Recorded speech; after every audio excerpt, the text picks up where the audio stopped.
青洛，怎么样？你是不是可以看出一个人本性好坏，能不能录用？不行。为什么？那2个女保洁面相很古怪，我看不透。面相古怪？我看着就是最普通的路人脸啊！我知道为什么，因为他们的面相是改过的，因为他们做了半永久纹眉。那是何物？莹姐姐，你精通易容之术，可听过这半永久吗？易容皆是暂时，这半永久难不成能用半辈子？我在手机上看过，说是用一种特殊的针，把特殊的颜料刺进眉毛里，就能保持许久。你怎么连这个都知道？到底谁才是现代人？我在手机里的一本书上看到的。你都已经开始在手机上看小说了？什么 APP？ 不知道，就是这个红色的书。没想到这时代更改面相的手段已发达至此。若有对方生辰制字，辨别好坏会简单许多。但这种极私密的东西，旁人不会轻易告诉我们。你对求职简历一无所知。老板，我之前在北上广做过5、7年保洁，什么脏活累活都能干，绝对不偷懒。不能用。老板，我哪里做的不好？我可以改的。家里还有老人孩子要养，求您给我一个机会。你的生辰八字与我们教主命格相称，不能留你。唉，那好吧，是我没这个福气，不耽误各位老板的时间了，下次有机会再合作。你到底算出什么了？刚才那是借口，对不对？教主，你还记得我爷爷说过，我生来便有一双阴阳眼吗？记得，虽然我一直没当真。那你从现在开始，最好信一下。这个人手上背负着人命，他身后跟着一个含冤而死的人，那冤魂一直死死趴在他背上，双手环着他的脖颈，而那冤魂的脸和这个男人长得一模一样。领导，如果我说我招聘保洁，面试到一个杀人犯，大概率杀的还是自家亲戚，你信吗？尸体在后院找到，嫌疑人对犯罪事实供认不讳，感谢苗小姐的大力支持。你都不问我怎么知道的？怎么我一说你就信？对于信息提供者，我们总是给予最高信任。我怎么觉得你在应付我？苗小姐要这样想，我也没有办法。哦，宁可 cos 渣男都不愿意说真话是吧？我只是觉得，以苗小姐当时打电话的语气来看，有些真话你似乎并没有那么好接受。算了，我又帮你们抓一个杀人犯，有没有奖金？这次事发突然，还真没有。上次的报损呢？还在走流程，但是考虑到苗小姐对于社会的杰出贡献，我可以介绍一些当地的基层公务员和你认识一下。相信这些人脉资源，对你景区的运营会起到一些实实在在的帮助作用。基层公务员啊，那能有多大用？比如说市公安局局长。市公安局局长？你把这个叫当地基层公务员？你们啊，怎么这么贴心呢？怕你一个人胡思乱想，过来陪你。来吧，左右护法，床宽，3个人绰绰有余。跟你们说个好消息，我姐答应投资了，只要做好计划书，玄武山就能好好升级改造，不可太劳累。我明日给你配护眼养神的药。一切听教主。我今天不是想说景区要加多少项目，我是想问你们自己还想要什么？如今的日子已是最好的光景了。现在很好，无他求。可我觉得不够，远远不够。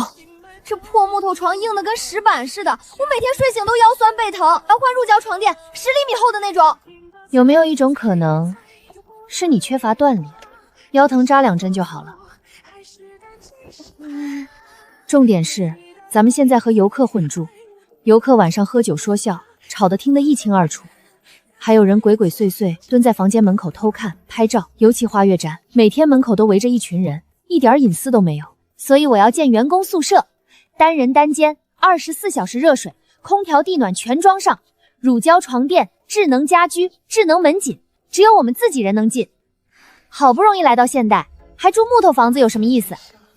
既然教主心意已决，我们无条件支持，一切都听你的。那我能不能申请再玩2个小时手机？不能。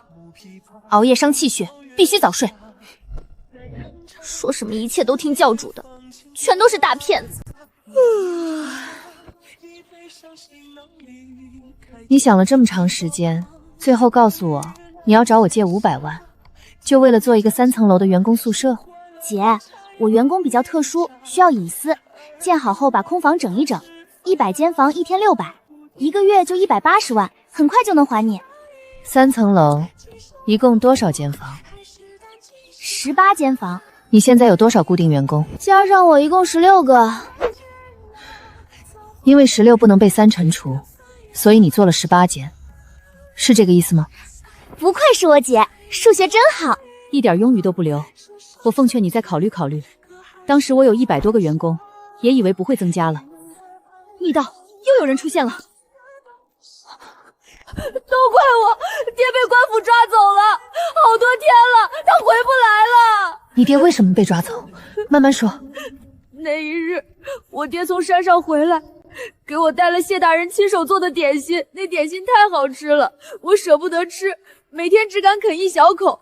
包点心的那张纸我也舍不得扔，一直揣在怀里，没事就拿出来看看。放了好几天，点心都快坏了，娘让我扔掉，我舍不得，就一个人跑到后山小溪边，想着慢慢吃完，就算闹肚子，喝几口溪水也能缓一缓。可我没想到，在溪边碰到了一个穿得很富贵的男孩子，跟我年纪差不多。喂，你一个人躲在这儿干什么呢？手里吃的什么？让我瞧瞧。没什么，你别过来。这张纸你从哪里弄来的？我不知道，那只是包点心的纸。你见过谢大人对不对？说他在哪儿？这张纸到底是谁给你的？老实交代。我吓坏了，什么都不敢说，拼命挣扎，好不容易才挣脱他，跑回了家。可我没想到，第二天一大早就来了好多官府的人，直接冲进我家，把我爹抓走了，说要带回去询问。这都好几天了，我爹再也没回来。我去找人问，他们都不理我。我爹他是不是回不来了？都怪我没藏好那张纸。等一下，一张包点心的纸而已，怎么能联想到谢鼎年身上？这也太离谱了吧！是不是那纸上面写了什么？谢大人不是那般不谨慎的人。那上面没有字，就是几笔我看不懂的鬼画符。如果上面真的有什么很重要的字，我是绝对不敢拿出去的。李满仓，你也不用太过于担心。我猜测你父亲多半没有危险。为何？你想啊，对面要真是个心狠手辣的，非要得到一个答案，又怎么可能只抓走你爹？正常情况下，肯定是把你全家都抓走。哦，你还有个刚出生的妹妹，用刚出生的婴孩威胁父母最有用了。退一万步，那也应该把你一起抓走啊！毕竟你当时鬼鬼祟祟，一定知道点什么。到时候就把你和你爹关隔壁牢房，先打打你，再打打你爹，让你们互相听对方的惨叫。然后说什么，你要是再不说，你爹就死了，你儿子就完了。没过多久，你们就能老实交代了。但是这些个方便快捷的方式，对方居然都没有用，说明对方还是有一定的原则的。怎么样，不哭了吧？现在是不是放心了很多？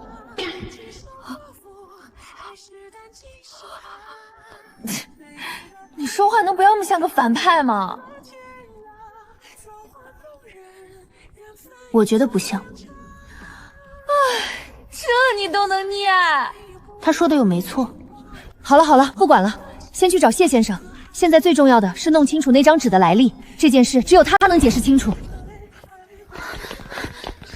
谢先生，满仓的父亲被官府抓了，彩英是你当初包点心的那张纸。纸？可是，那只是一张废纸而已。可是满仓说，一个和他年岁差不多的男孩只看了一眼，认出这张纸和你有关。那张纸上面是不是有你的字？那日教主让苏兄写指路牌上的英文字母，苏兄有几个写法拿不准，找我商量。上面确实有几个字，可用的是水性笔写的英文，怎么可能被人一眼认出？英语加水性笔，还能一眼认出你的字迹，那对方绝不是普通人。我此生教过2个侄儿读书，一人是我好友的独子，另一个是当朝太子。哎呀，谢兄，你说话要说清楚一点。你那个小太子今年都快20多岁了，说不定孩子都有了，早不是你记忆中的那个小孩子了。所以不是太子，是你那个好友的儿子，对吧？对吧？拜托，一定要是这样，好不好？对，此人名陆承安，曾是我的属下，也是挚友。满仓，带走你父亲的官员姓什么少？星路，半年前上任的县令。那这半年他为官如何呀？好像也谈不上特别好，却也没有做过什么坏事。看来这位好友比你更懂为官之道，在这朝堂里不害民不造恶已是难得。他若像你当年那般宁折不威，早坐不稳这县令之位了。满仓，别怕了，只是一场误会。我写一封信，你带回去给陆先生，他看了会放你父亲，不会为难你们一家。真的不会再追究？怎么可能？我那挚友陆承安认定的是10头牛都拉不回来，他儿子也一样。既然认出我的字迹，确认我尚在人世，一定会想尽办法再见我一面。可除了李家人，没人找得到这里。唉，要是能和那群豹猫沟通一下就好了。青洛连鬼都能看到，能和动物沟通吗？不能，谢谢。算了，不必多想，是缘是劫，看缘分吧。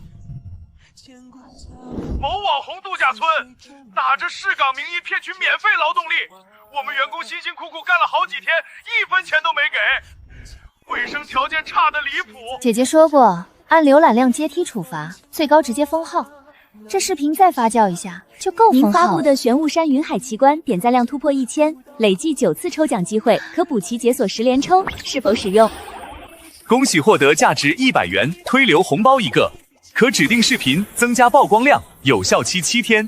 恭喜获得主播降临互动奖励1个，随机邀请平台签约主播进行1日线下互动，并合拍宣传视频。100元的额度，至少能带来几千甚至过万的浏览量，这不妥妥直接封号？不愧是我姐呀，这效率真是太高了，又省100，太棒了！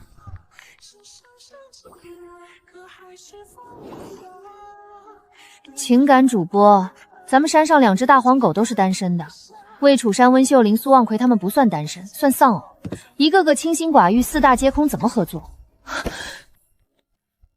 我知道你是默默的妹妹。你好，我叫苗云幽，不知怎么称呼。哎呀，不要这么见外，你也叫我姐姐就行了，咱们都是一家人。你那边正缺宣传对不对？我2天后有空，直接过去一趟，怎么拍全都听你的。真的？当然。给我准备间舒服安静的房间，再备点美酒就够了。美酒美食应有尽有，只可惜你姐太忙，这次不能陪我一起。特别是自从那2个仗着年纪小拼命卖萌争宠的姐弟出现之后，哼，我迟早要把他们俩从你姐房里赶出去。我姐背着我，到底过的这是什么日子呀？你姐说她小时候最喜欢捏你的脸，手感超好。来，让我也感受一下。哎呀，这手感确实不错啊，你姐的品味就是好。那什么，九儿姐，我先带你去房间放行。我是说先去房间休息一下。行啊，你们这座山很特别啊。对啊，原生态嘛。人也很特别。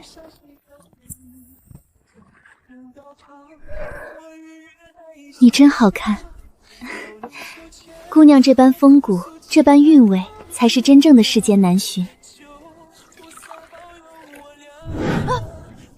谢，不用双跟我说，我上次喝醉了酒，对着一个石板哭喊他是自己的今生挚爱，光是回想一下，都能脚趾抠出3层别墅，太丢人了。好酒，是我喝过最柔、最香、最干净的酒。你们这个度假村真是好地方，山美、水美、人美、酒更美。只是人也太少了点儿。明天那么大的活动，你们人手够吗？忙得过来？我们现在最缺的就是清洁和后厨。我已经提前买了2台多功能切菜机，能省不少力气。按照预约和团购来看，明天大概会来3000人左右，应该勉勉强强能应付。3000人，妹妹，你是不是也太小看我的魅力了？你的意思是，我粉丝是什么样子，我最清楚。年轻人多，想一出是一出，说走就走。你们这里需要提前预约才能进园吗？不需要啊。那明天到场人数最少1万。1万？怎么可能？反正你姐说应该能有1万。那完了，又是密道警报，又有人从古代穿过来了，太棒了！就非要赶在这个时候吧。不好意思，九儿姐，我这边突然有急事，必须马上处理。好，那什么，月战，你先陪九儿姐喝酒，我去就回。果然是他，还是找来了。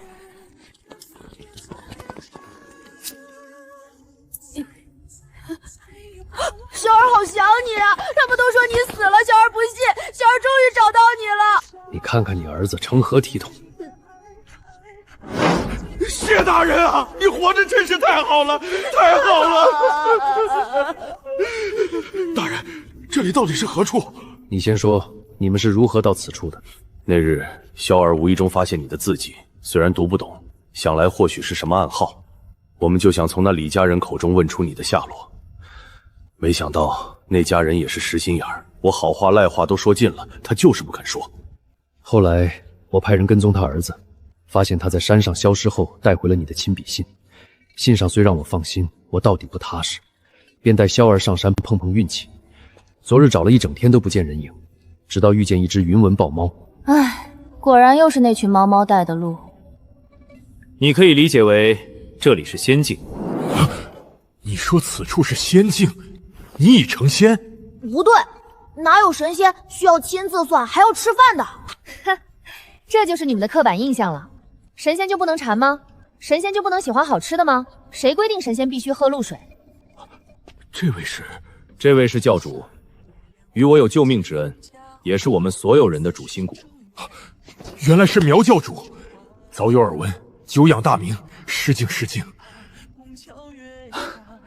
我确实不算什么神仙，不过教主待我极好，在这里过得很自在，你们不用担心我。哎呀，说再多也没用。走，我带你们逛一逛，好歹先吃点东西。来都来了，咱们主打的就是一个宾至如归。哎，辛苦楚大夫了，后面我和教主陪同他们2位即可。不急着回去的话，可以来我这里扎2针，对你的手腕有好处。那就先谢过神医了。早前就听说这魔教众人个个会身怀绝技，现在一见果然名不虚传，连自己数十年前的旧疾都能一眼看出来。哎呀，你这孩子怎么这么不小心？算了，脏了，不能吃了。不行，我就要吃荔枝。没了，谁让你自己不拿好？等会儿去小卖部给你买荔枝果冻，一样的。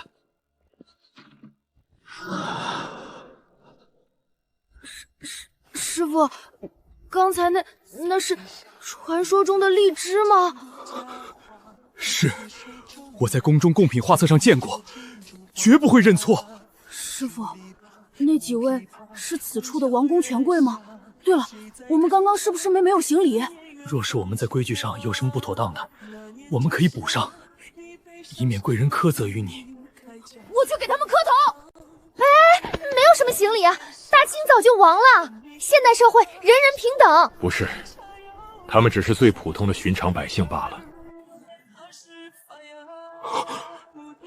荔枝，那是供奉级别的真果，是寻常百姓一辈子都未必能见一次的绝顶真味，是权贵才能享用的稀罕物。可在这里能随便吃，不小心掉在地上脏了，说扔就扔。这就是传说中的仙境吗？师傅，我一早就和爹进山碰运气，好几个时辰没吃东西了。那还逛什么逛？算了呗，先去食堂，先吃东西。人是铁，饭是钢，天大的事儿也不能饿着孩子。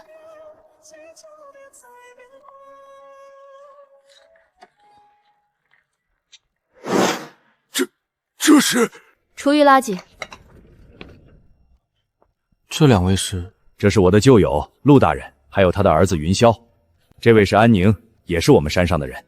还有那边那位姑娘，也是姓楚，是刚刚那位楚大夫的师妹。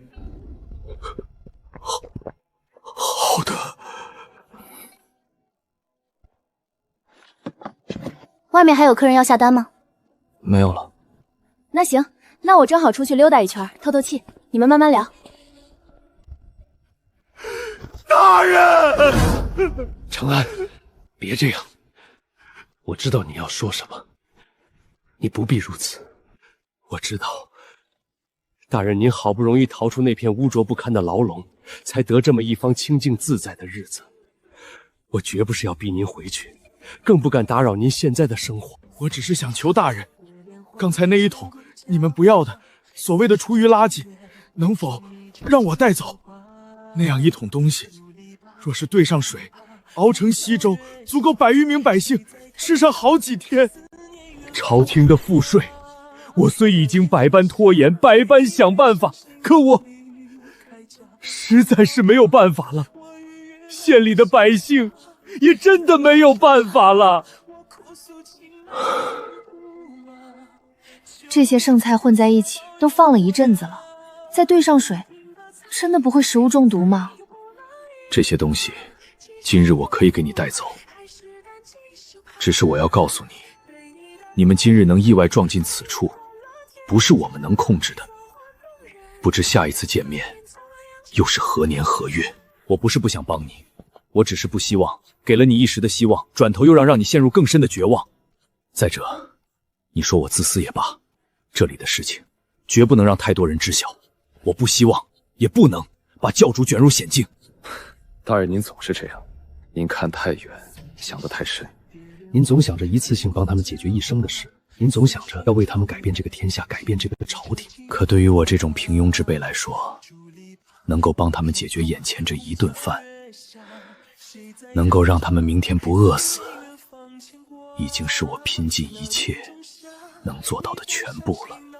只要能解我县百姓燃眉之急，将来若有机会，我陆承安还有全县所有活下来的百姓，愿为诸位当牛做马，至死不悔。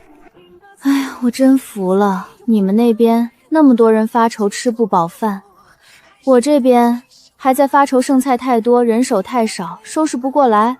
要是能把你那边的人匀一点过来就好了。那就把他们弄过来，都给你打工不就行了？楚福林和安宁离开的时候，明明把门严严实实关上了，没有开门声，没有脚步声，他到底是什么时候进来的？你听到了多少？我啊，都听到了。我可以解释。解释？行吧，我听着。那个什么，就是那个沉浸式。等下，什么东西？好香。这个味道不错，记得提醒我回去的时候给你姐姐带一份。哦，对了，你继续解释吧。科学不存在了，这里果然是仙境。解释吧，我听着呢。我怎么觉得现在这个情况，明明是我这边更需要你的解释呢？难道说我姐也是？你姐呀，你姐和我们不一样。你姐是我们老大。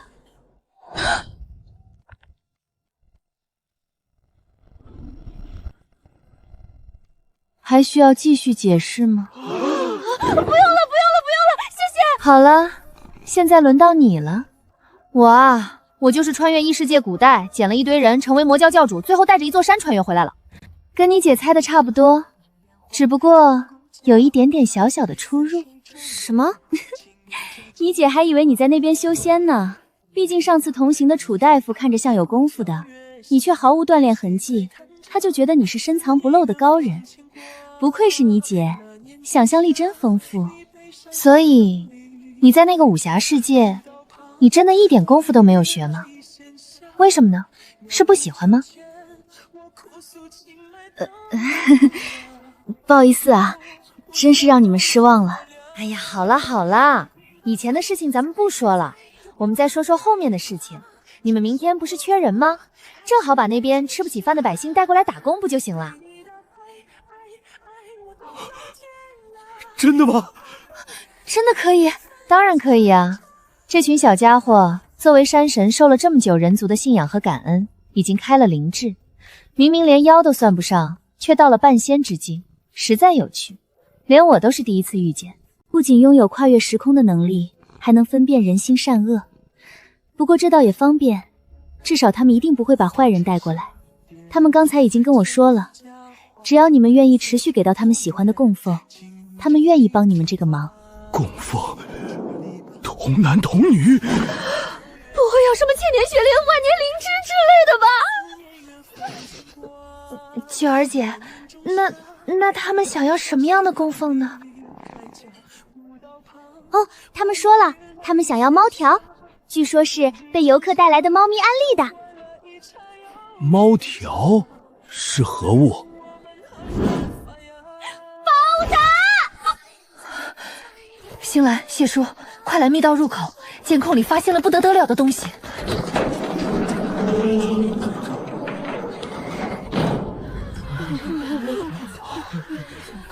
一共30人，男女各半，其中有10位是精通于做饭的，刀工火候都稳妥，其余20位也都是老实本分、手脚麻利的农户和匠人，绝无奸猾之辈。如何分配，就一切听苗教主吩咐。没事的，没事的，我在这里干过1天。这里的主家心善，只要大家踏实干活、守规矩，定能有口饭吃，不用怕。真的，这里的人都特别好。就是啊，你们怕什么？我爹还能害你们吗？附近没有游客吧？没有。来，这里面太暗了，大家先出来吧，我们到外面说。是谢大人。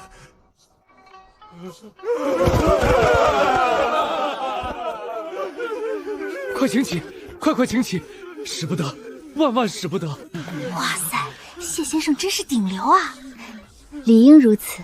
谢某早就是什么大人了，只是隐居于此的一名厨子。也望诸位回去之后，不要和旁人提到谢某。谢某在此感谢诸位了。不会的，我们一定嘴严，保证守口如瓶。他们不敢。接下来，我给大家介绍一下苗教主，他是此地的主人。在此处，所有人都要听苗教主的命令。这个，跟大家说一下啊，我们这里和你们之前那儿的习惯不太一样，我们这里不流行下跪的，任何人、任何时候都不需要下跪。我们这儿没你们想的那么可怕或神秘，就把这儿当成个供人食宿游玩的超大客栈就行。你们的任务无非就是做饭、打扫，干点杂活，仅此而已。游客大多是普通好人，不会为难你们，顶多有人好奇问起身份，你们如实说就行。就说老家收成不好，交不起朝廷的重税，是县令派你们来这儿打工的。本来按照道理应该给大家每个人都准备一件工作服的，但是因为时间太赶了，来不及了。大家暂时先把这个东西贴在胸口上，游客们看到这个东西就会知道你们是工作人员了。大家可以互相帮忙搭把手，先把胸口的衣裳捋平整，然后把刺绣贴后面的油纸撕下来，对准位置轻轻一按，就能粘牢了，不容易掉。这个叫对讲机，麻烦陆大人帮忙分发一下，2个人共用1部。我一会儿教你们怎么用。今天遇到任何解决不了的问题，都可以用这个随时呼叫我，我能立刻听到。你们吃了吗？回苗教主，我们不饿。嗨，饿了就直说嘛，有什么不好意思的？走，我带你们去吃饭，总不能让你们空着肚子做事，那也太不像话了。这个就由我来带他们去吧，剩下的事情我来安排就行。教主，你忙活了大半月，快去休息吧。那行吧，你们多费心，有事儿随时给我打电话。我已经3个月没吃过肉了。这肉能不能让我带回去？我想留给孩儿。记得来之前我跟你们说过什么吗？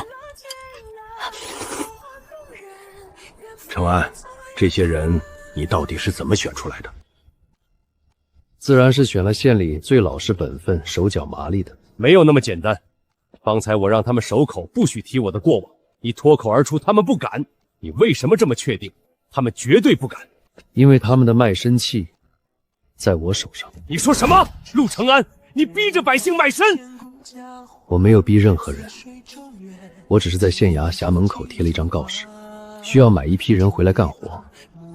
作为报酬，除了卖身的钱之外，还会额外给他们的家人发放半个月的口粮。为什么这么做？因为我要选的不仅仅是老实人，而是那些可以为了家人豁出一切的人。只有这样的人，才有软肋。软肋？是，有了软肋，他们才会惜命守规矩，死守这里的秘密。为了自己温饱，也为了养活家中的妻儿老小。唯有如此，才最能保障此处的安全，也护你周全。我知道我这样的手段，大人可能会觉得不够光彩，可是人性本来就是不光彩的东西。与其去赌其他人的人性，我宁可把他们的性命抓在我的手上。其实这样又有什么不好呢？他们在这里打工，能填饱自己的肚子，我还会单独再付给他们一笔月钱，他们自己存着也好，拿回去给家人也好，都可以。我也看出来了，你们苗教主心善，不会让他们白干，必会另付钱粮物资。作为主事者，我会将这些统一交由县衙调配，在安全稳妥的前提下，确保全县5000多名百姓，人人都能分一杯羹。你一开始就是这么想的？大人，我可能确实没有办法像你一样那般爱民如子，我只是一个不太聪明的庸人，我只是在想尽我的办法，不择手段，让更多人活下来而已。等日子好了，这卖身契我自会亲手撕毁。但是如果他们不好好听话，威胁到了你们，威胁到了县里其他人，我也绝不会放过他们。或许你才是对的。虽然平时也很香，但是今天是不是有点太香了？苗教主，早上好。大家好，大家好。哇，你看这个露天厨房也太有感觉了吧！这老板对自己的食材和用料肯定特别有信心，要不然哪敢搞这种明厨亮凿啊？一点都不怕游客看到制作过程。就是啊，你看厨师们的穿着，还有这柴火灶，简直太有古代的感觉了，细节做的也太到位了。这叫什么？这就叫自有大儒为我辩经。苗老板，你们专门请九儿老师过来，是不是就是给你们这边的酒打广告的？所以到底什么时候开始卖？我也想尝尝。快了，会有的，会有的，你放心，到时候一定通知大家。以前人手不够，大家总得兼顾杂事。若以后全交给临时工，像花月斋就能专心开个铺子卖酒，生意肯定不错。怎么这么慢啊？这要等到什么时候才能进去啊？能不能多开几个通道啊？大家别急，慢慢来，都能进去的。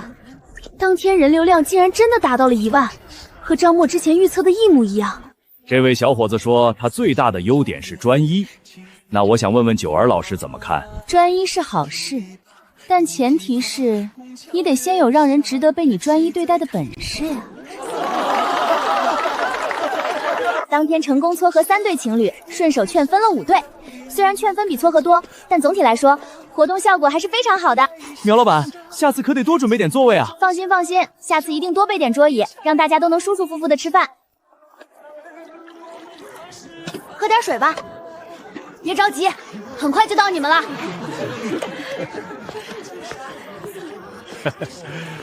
小朋友，是谁让你们到这里来打工的呀？是县令大人带我们来的。最近收成不好，地里的庄稼都旱死了，朝廷家的税又太词重了，实在交不起。县令大人说，只要我们给苗教主打工，就能吃饱饭。苗教书人很好的。这小演员演技也太好了吧，说的跟真的一样，完全带入了角色。难怪今天突然多了这么多工作人员。按照你们这个剧情设定，你们所有人都是同一个县的吗？是的，我们都是同一个县的，好多人都是我认识的，我爹也在这里干活呢。那既然你们都是同一个县的，为什么他的衣服比你的好看啊？对啊，难道他带资进组了？因为我爹就是县令啊。哇，这又是什么设定啊？我知道了，就是不想做成雷同的人设。懂了懂了，就连小孩子的角色也分普通小孩和富二代小孩，这个区分真的是做的还蛮细致的。那你既然是县令家的公子，你为什么还要干活？我有手有脚的，为什么不能干活？我爹从小就教导我，即使年纪小，也要多干一些力所能及的事情。对了，这暑假都过半了，你们俩的暑假作业写完了吗？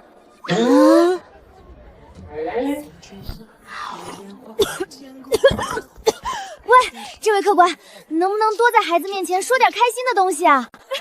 抱歉，习惯了。看到这么大的孩子，就忍不住想问暑假作业。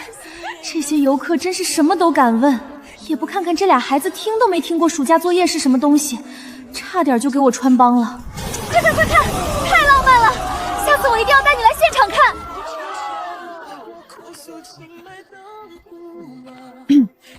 非常感谢今天大家的付出，至于其他的事情，我会跟你们县令大人谈的。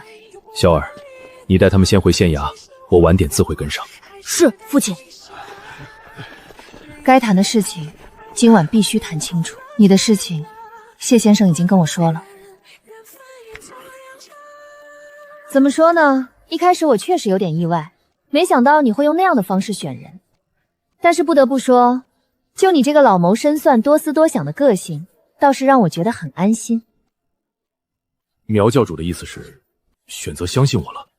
我九儿姐都在你面前变身了，全方位给你展示了一下我的后台有多降临。我觉得只要是个智力正常的人，都不会在现在这个阶段选择跟我耍心眼子吧。苗教主谬赞。我知道你和谢先生都是好官，本质上没有什么区别。反正情况就是这么个情况了，你也看到了，这边不管是从物资上还是科技上，肯定都远远超越你们那边的时代。你需要什么东西可以主动跟我说，只要是我能弄到的，我会想办法帮你弄的。我知道苗苗主真心想帮忙，我想了一整天，这里神奇新奇的物件虽多，但都不是我们目前最需要的。我需要一些即使带回去分给百姓，也不会有人起疑心的东西，不会给我们县招来祸患的东西。这样吧，我先给你一些种子，就是那种生长周期短，能够特别快成熟，而且产量很高的农作物种子，还有高产玉米、红薯、土豆，都是你们那边本来就有，不会被怀疑的东西，但产量是普通种子的5到10倍，不用施肥，不用管，再贫瘠的地也能疯长，百姓种一季就能彻底吃饱肚子。你也不要那么实心眼，到时候好种子和坏种子混在一起种，有的快有的慢，对外就说是上天恩赐，反正他们信这个。足够了，这已经足够了，非常感谢苗教主的大恩大德，我代表全县百姓谢过苗教主。啊，这就够了？你这胃口也太小了吧！你这样搞得我很像一个黑心资本家啊！就给点种子就打发了你们？不行，再给你加点东西，让你带点布匹回去怎么样？也可以。再过一段时间就要入秋了，天气会越来越凉，很多百姓身上的衣服都单薄得很，确实需要添置衣物抵御风寒。好布料和绫罗绸缎我不能要，百姓用不起，只会平白惹人怀疑，招来麻烦。苗教主若方便，给些粗劣的布匹就行，能保暖避身即可。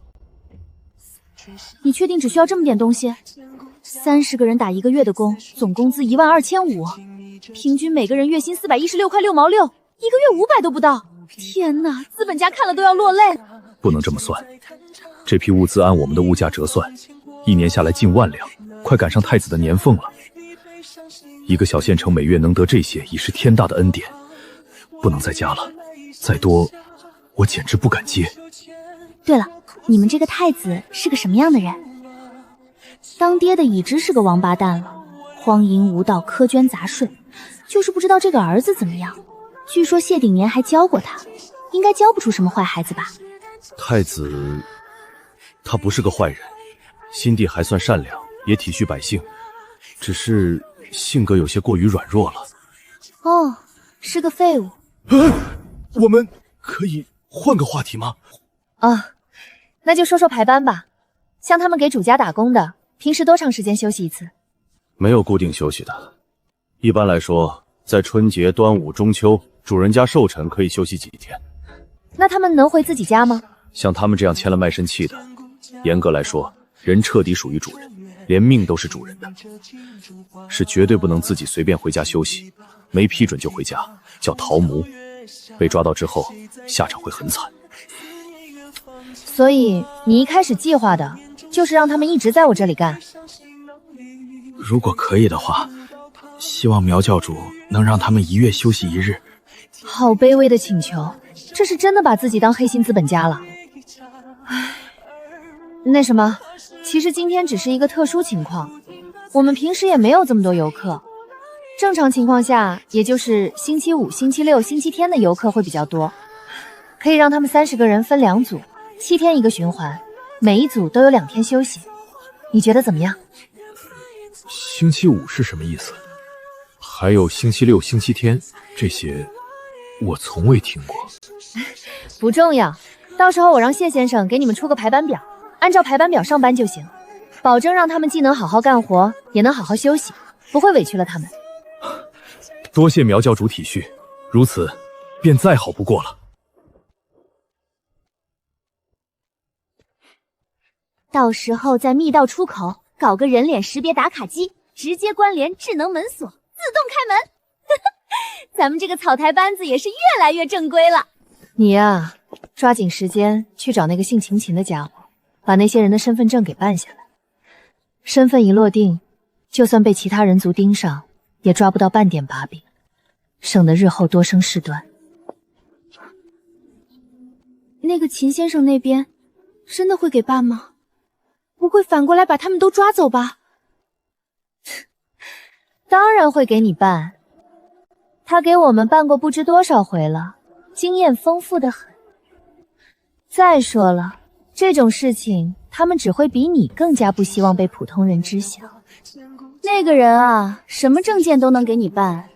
哦，好像就2个证不肯通融。哪2个？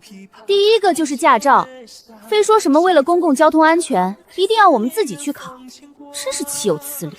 还有那个破家校，竟敢要我亲自去上课。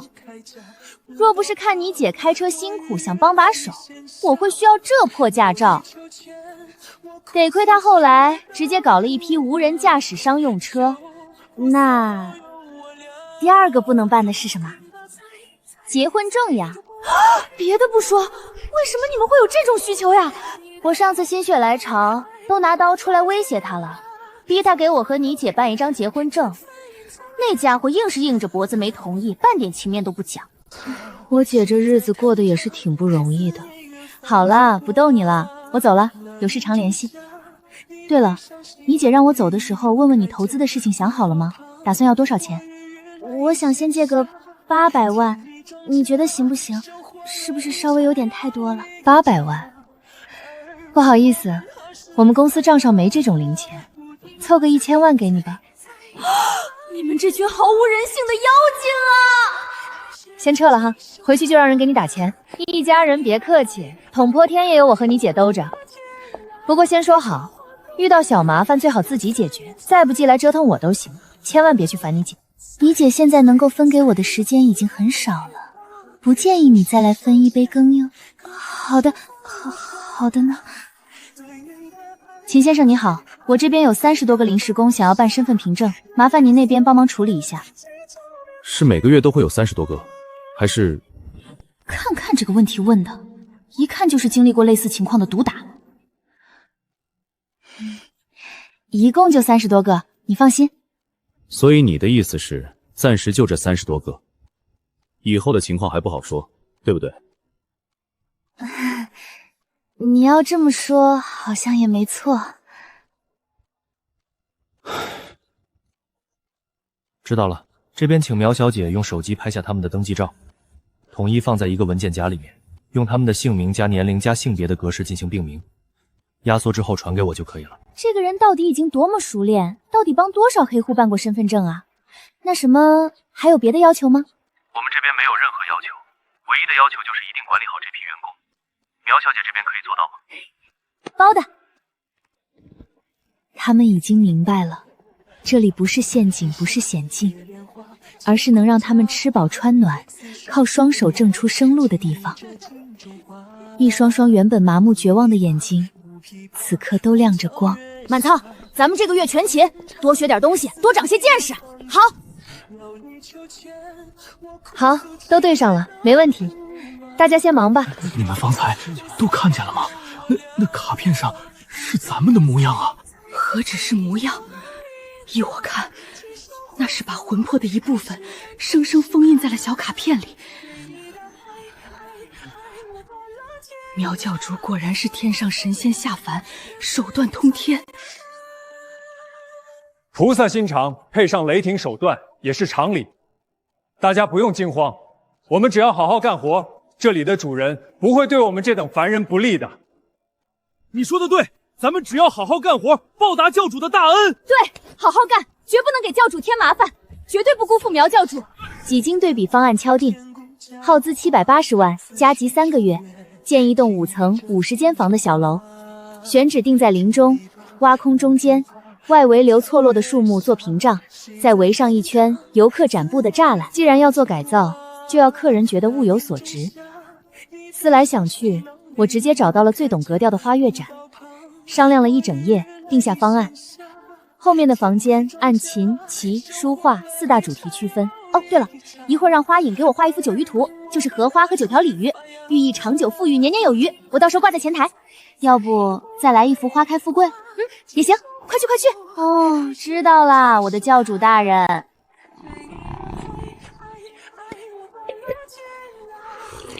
还可以，这是什么？糙米薏仁汤。这玩意儿能喝？为什么不能？这汤最是祛湿健脾、温润养胃，还加了红枣中和涩味，去掉了粗粮所有难喝的口感。怎么跟你们解释呢？就是这个名字吧，在我们这里听着和毒药差不多。啊，那改个名字啊？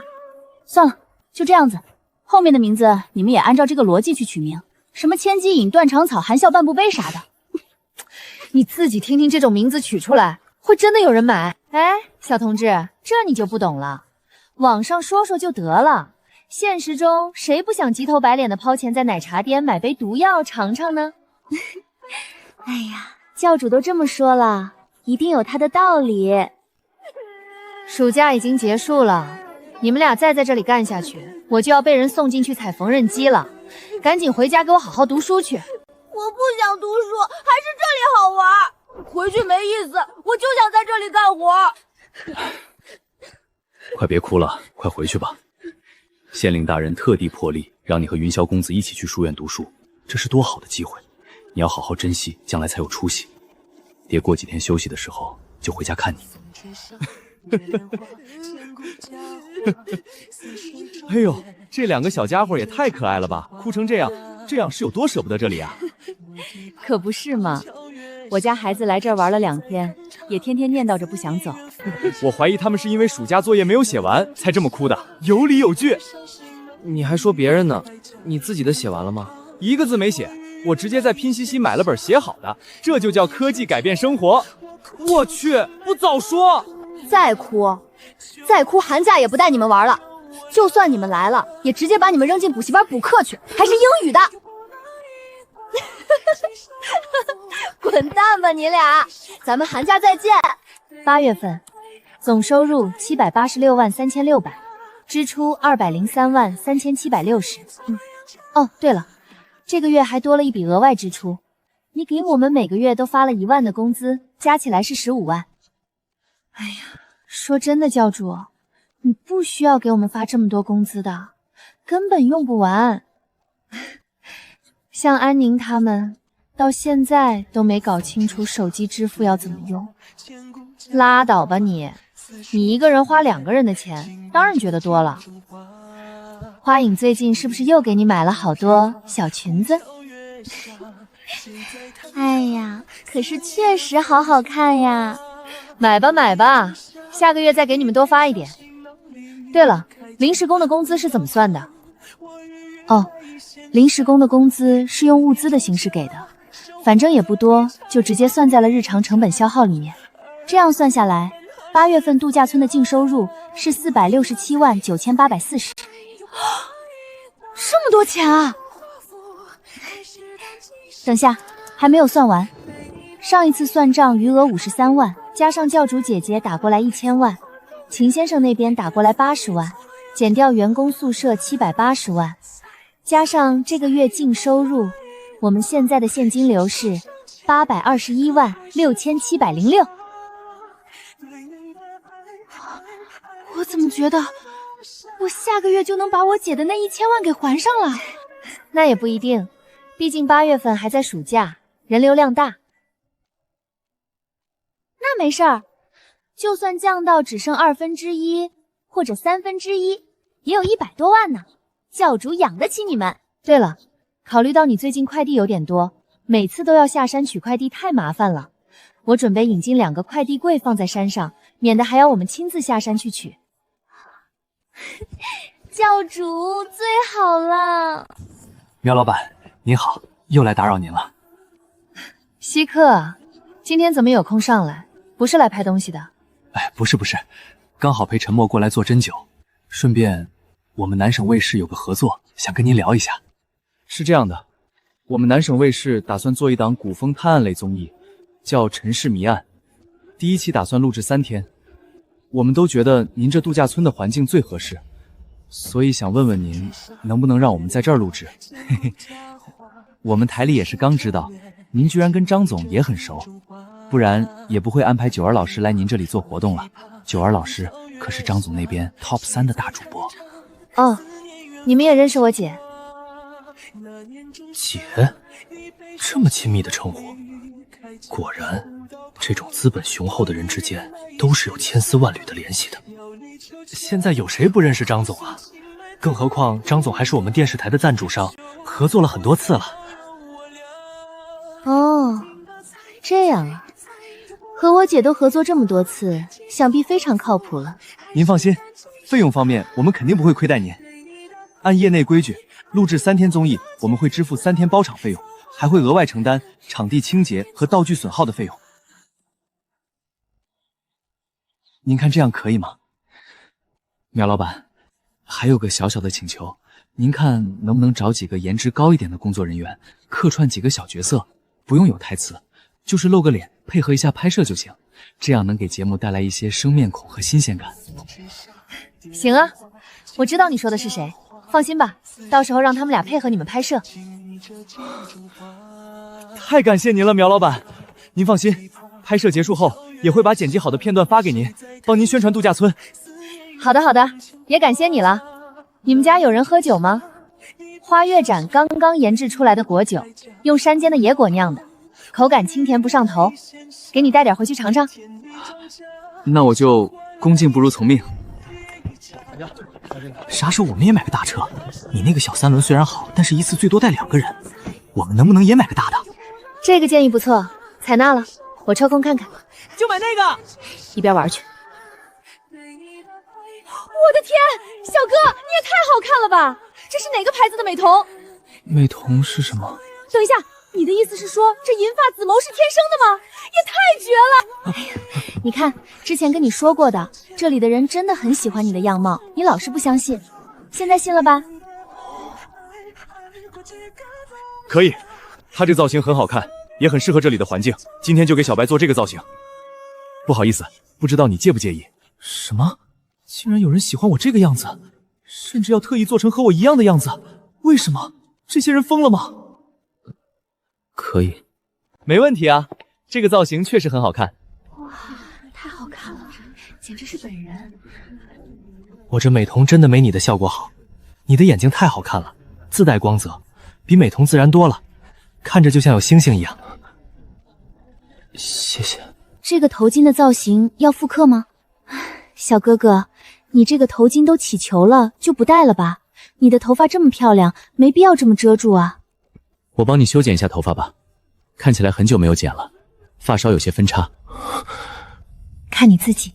那就不要了吧。这也太好看了吧！摘下头巾也是摘掉心中的枷锁，也是接纳自己的开始。安宁，你做得很好。古风探案自然得有命案。鸿运门掌门传位之夜，惨死梅花桩。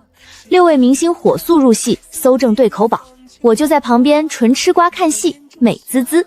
我真的服了，怎么我每次都能抽到凶手啊？上次和朋友一起去打剧本杀，我也是凶手，这次又来，能不能换个人当凶手啊？我勒个伏地魔呀！双面人都出来了，编剧的脑洞也太大了。苗老板，现在可以叫安宁来一下吗？这边已经结束了，我们要补拍一些分身行凶的画面。我这才明白为什么最开始导演会让白天雄和安宁做同一个造型，搞了半天在这里等着呢，因为剧情里面这就是同一个人啊。行，安宁上。小哥辛苦你了，等会儿我们要录一段飞檐走壁的戏，你不用紧张，我们会给你绑上威亚，这样你就能在屋顶上快速行走，做出飞檐走壁的效果了。这是干什么的？这是威亚，就是要绑在你的身上帮你固定身形，这样你才能安全的在屋顶之上快速行走，做出飞檐走壁的动作，不然太高了不安全。需要这些东西吗？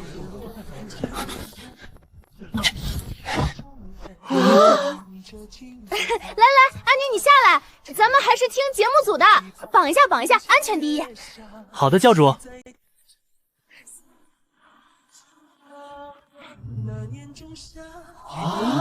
怎么感觉就是纯粹在应付我们呢？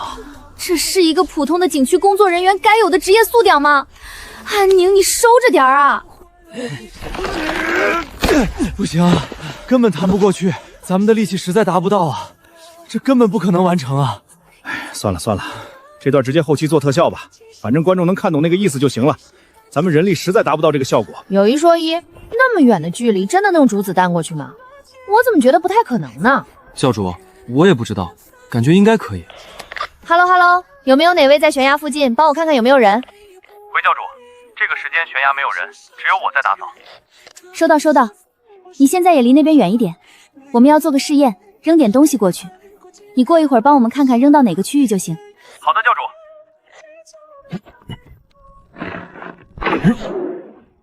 回教主，我看到一个核桃掉到了秋千的附近。可以啊，你们编剧有点东西啊，写出来的东西竟然真的可以实现，好厉害哦！对啊，到底是谁？有点东西啊！苗老板放心，拍的费用我们额外算，绝对不会让你吃亏，客串费也单独算，绝不亏待他们。行吧，反正大家也没别的事儿，你们想补拍就补拍，怎么拍都行。快过来看这几匹马，这素材绝了！不愧是大明星的节目组，连马都要拍。当然了，马也是有出场费的，出场费比人还贵。拍摄进行的十分顺利，一切都很完美，直到那一声爆炸。苗老板，怎么回事？后山那边怎么了？天然气爆炸！密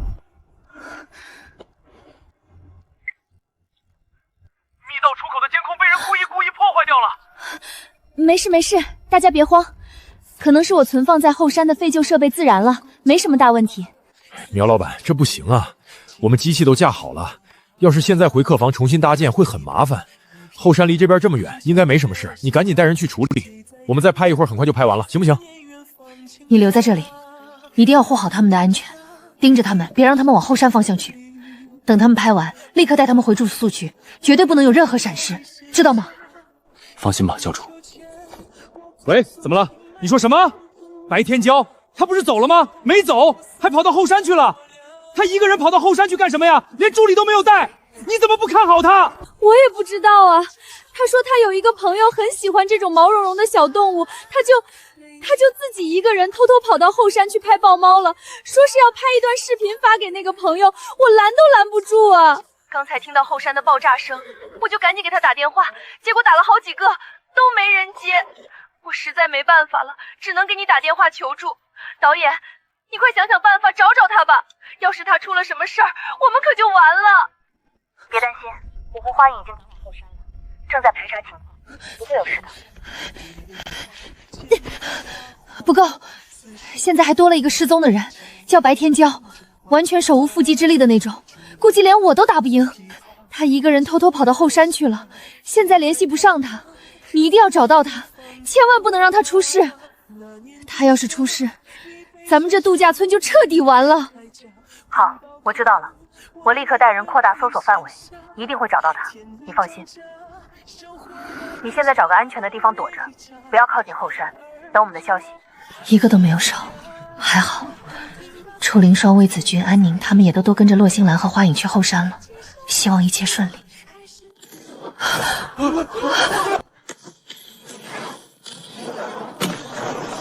千万不要有事，千万不要有事！白天家一定要平安，洛星兰他们也一定要平安。万幸没有起火，要不然就是放火烧山，一定会闹大的。怎么样，找到白天霄了吗？放心吧，人找到了，没事了。我们已经把人抓到了，只有一个人，没有其他同伙。好，我马上就到，你们等着我。啊，这又是谁啊？好在白天豪有没有受伤？如果我说我们是在排练一个大型实景节目，只是设备出现了一点点小失误，你信吗？你把我当傻子吗？有一说一，哥们儿，你看起来确实不是很聪明的样子。我知道了，你是不是根本就没有办理烟花燃放资格证？刚才的爆炸也不是什么设备出现失误，是你们私自燃放烟花，不小心出了意外，怕被我们发现，怕被有关部门处罚，所以才编了这么一个借口，对不对？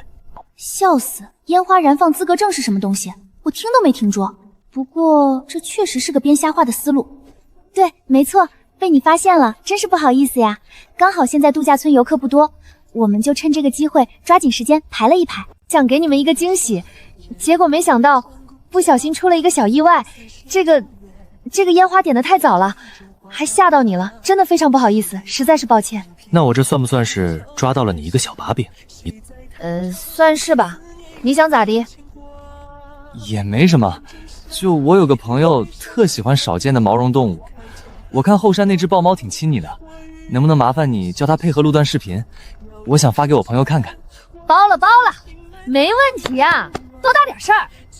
我把这边的事情处理完，立刻就给你搞，保证让那只豹猫好好配合你，录一段最可爱的视频，好不好？谢谢你啊，我回去之后一定会跟我的粉丝宣传你们这里的。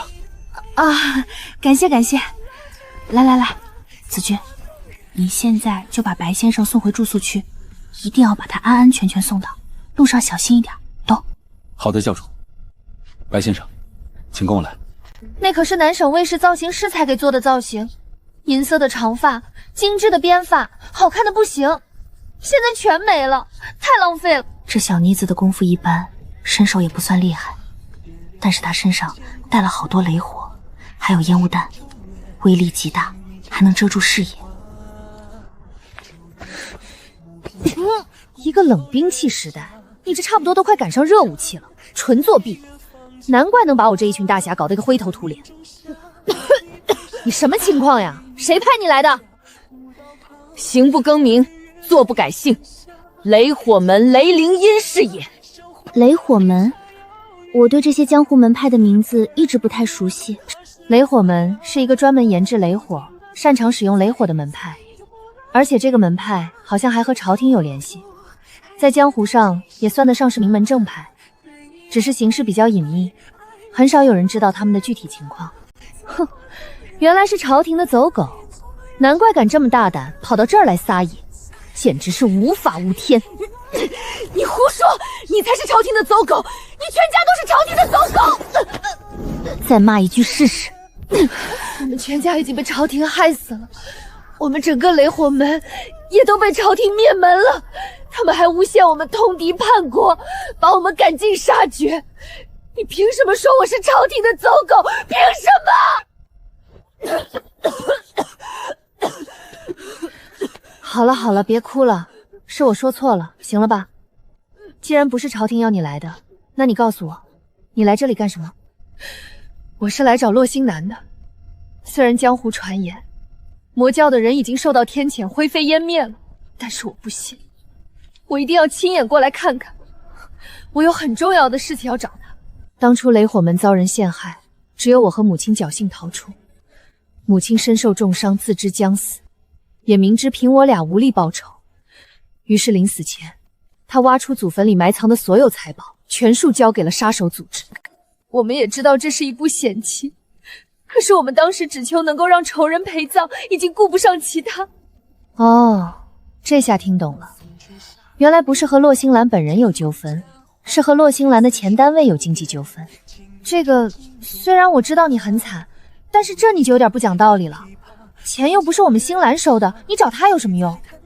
问题就在于，我们交钱的第2天，他就一个人把整个杀手组织都干掉了。我们把所有的钱都交出去了，结果现在既没有人干活，也没有人退钱。你要是过了10天半个月，我都能说服自己算了。偏偏就是第2天，就好像是针对我们一样。那几乎是我们家最后所有的钱了。现在我东躲西藏，几乎是靠着讨饭才活下来的。刚刚你们追我追了半天，还把身上全部的雷火也都用完了。是你先炸我们密道的。我本来只是在山上瞎转，突然冒出只怪猫给人带路，结果走一半猫没影了，前面又横着条死路，还冒出个闪着红光的不明物体，我当时快吓死了，不把它炸开我怎么出得来？那你也可以跟我们好好说话呀，我们又不是坏人，也不会伤害你。你们给我机会说话了吗？上来就一群人追着我撵，又是刀剑又是暗器，我不跑难道等死吗？看来那个迷药还是要搞一搞，省得以后再出现这种情况。这样，我找个程序员，把人脸识别系统外接一个机关设备，一旦发现不认识的人，立刻喷迷药。行，我真的快活不下去了。组织灭在你手里，那些钱财应该也在你这儿。你看在你我都不与他们为伍的份上，发发慈悲，退我一点吧，不用全退，1半、3成，哪怕2成也行啊。你走的时候没拿钱，这个组织听起来很有钱的样子。什么都没有拿，那就是说那些钱还在总部原地？我走的时候，一把火把那儿烧了，烧得干干净净，这就很尴尬了。你们当时交的钱是什么形式的？如果是黄金或者是白银，要不然你找个铲子去挖一挖。全部都是银票，他们说他们只要银票。哦，这真是一个悲伤的故事，悲伤到让人连安慰的话都无从说起。这个，很遗憾的通知你，你的钱真的不在我们这里，而且我们也不可能帮你再去杀人。说起来也讽刺，没过多久，那个人自己就死了。听说是什么被正月剪头克死的，要我说，分明是作恶多端的报应。等下，你要杀的那个人，不会是江南绣坊世家温家的那个二公子温煦吧？你怎么知道？果然，这不就是当初温家人追杀温秀宁和念念的理由吗？那个突然暴毙的弟弟。你是温大家，我一直以为你已经死了。你是雷凌音，我知道你是雷门主的小女儿，你怎么会这里？所以严格说起来，还是你们的人帮我弄死了温煦。虽然我个人不是很相信这个，但是你非要认同这么封建迷信的说法，那我也没有办法。那我好像就不能找你们退钱了。哇，你们江湖儿女有时候还真的蛮好应付的。不过说起来我还挺好奇的，你们一个搞火药的，一个搞刺绣的，八竿子打不着边，这是怎么能联系在一起的？还闹到你死我活的地步。据我所知，温家和雷家这么多年一直都在为八王爷做事，为皇家提供物品，而雷家存放雷火必备的防火布就一直是温家提供的。哦，原来是这样。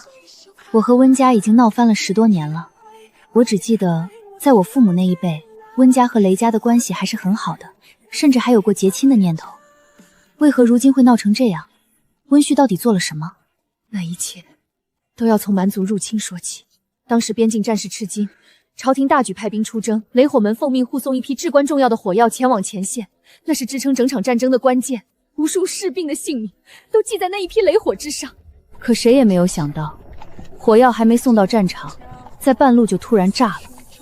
不是意外，不是失误，是温家提供的防火布根本不堪一用，层层偷工减料，一里早已换成普通布料。火药一炸，火光冲天，前去护送的雷家人当场死伤惨重，尸骨无存。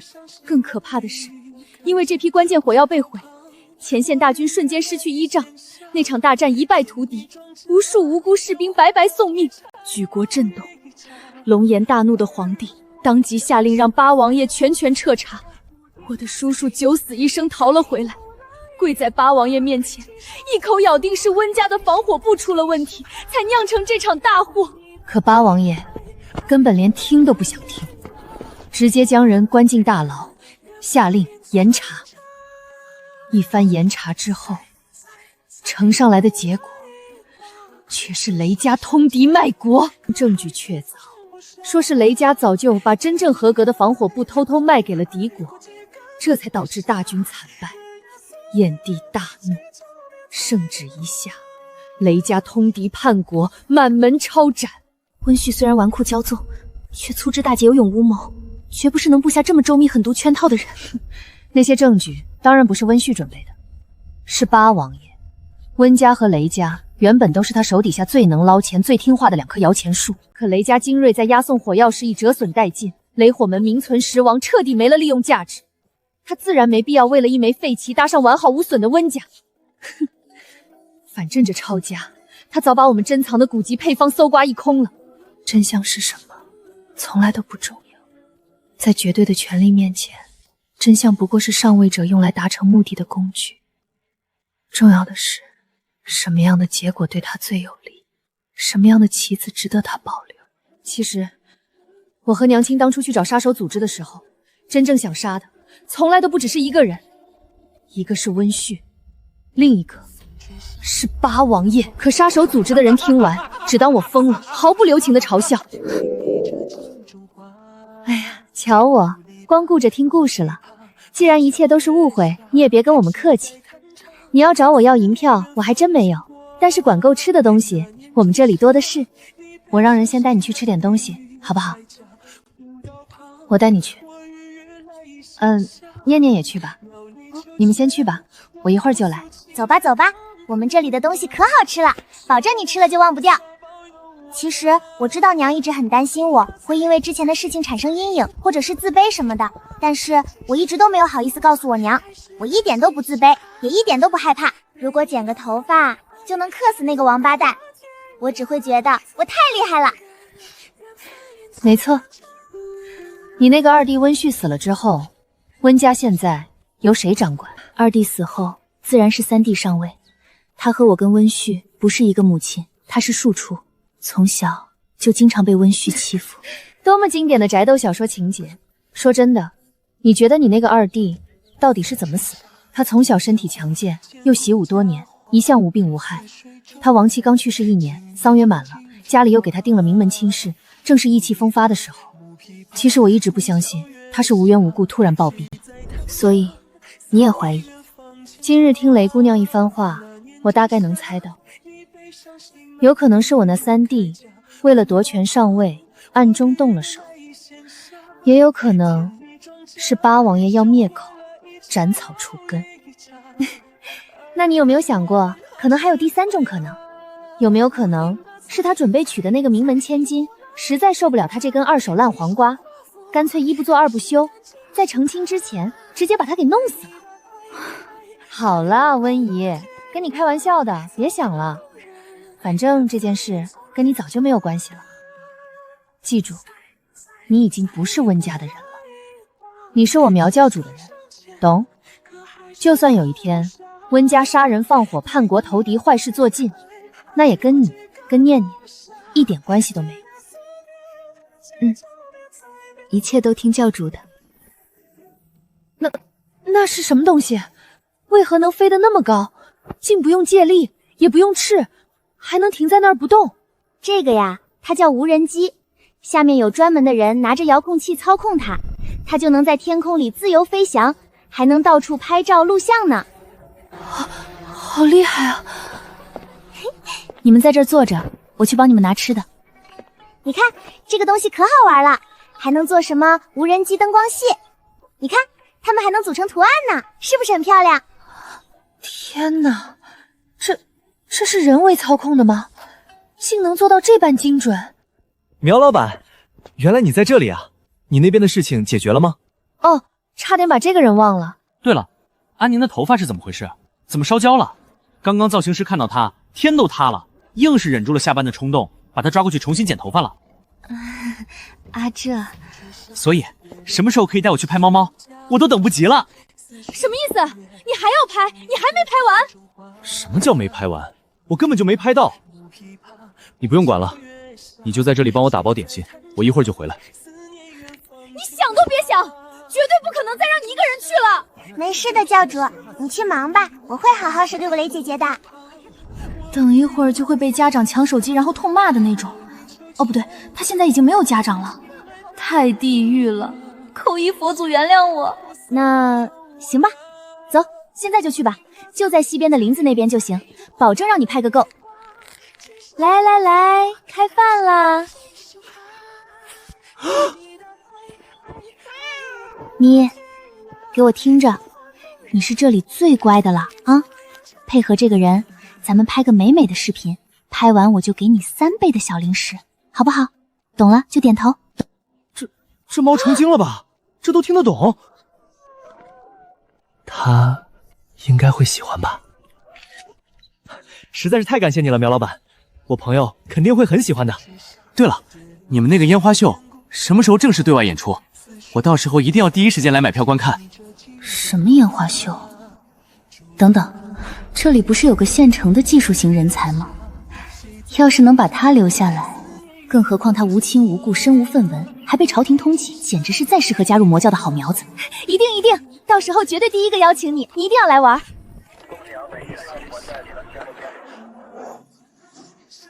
什么情况？